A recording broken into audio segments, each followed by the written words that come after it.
Čo je tým najväčším predpokladom úspechu v živote? Je to inteligencia? Alebo snáď šťastie? Podľa výskumov z Harvardu to nie je ani jedno z toho.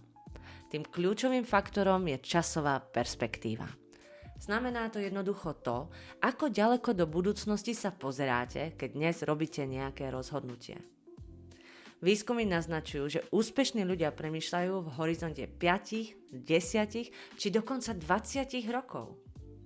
Väčšina ľudí premýšľa nad tým, čo si dáme na obed alebo čo budeme robiť cez víkend. Pretože my ľudia sme prirodzene hnaní krátkodobým potešením. Chceme sa cítiť dobre hneď teraz a tak scrollujeme na mobile. Vyhýbame sa náročnej práci, naháňame sa za lacným víťazstvom, jeme nezdravé jedlá a tak ďalej. Iróniou však je, že krátkodobé potešenie zvyčajne vedie k dlhodobej bolesti. Na to, aby sme si udržali kurz, je nevyhnutný systematický prístup k zoznamu úloh. Budete potrebovať niekoľko listov. Hlavný zoznam, to je vaša vízia do budúcnosti. Mesačný zoznam, ako sa k tejto vízii dopracujete. Týždenný zoznam, pripravený každú nedeľu na plánovanie nasledujúcich dní. A denný zoznam úloh.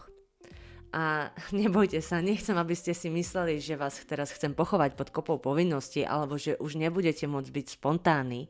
Práve naopak, celé je to o tom, aby ste mali tú správnu časovú perspektívu.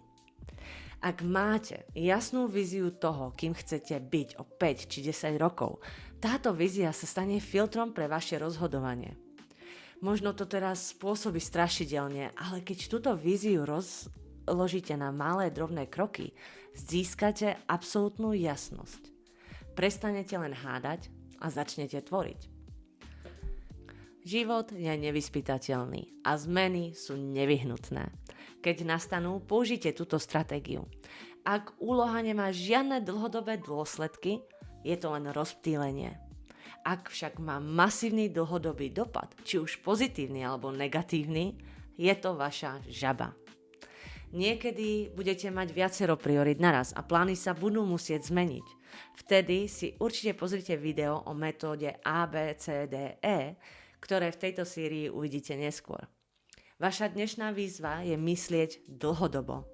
Obetujte lacné potešenie dneska pre obrovský úspech v budúcnosti. Opýtajte sa sami seba, čo by ste chceli dosiahnuť o 5 rokov. Buďte realisti, ale dovolte si byť aj tvoritelia. Keď už túto víziu budete mať, opýtajte sa, akú zručnosť sa musím naučiť, aby som tento cieľ dosiahol.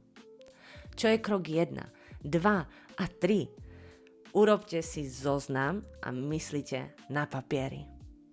Uvidíme sa v ďalšom videu o kreatívnej prokrastinácii, kde sa naučíme, ako povedať nie malým veciam, aby ste mohli povedať áno tým veľkým.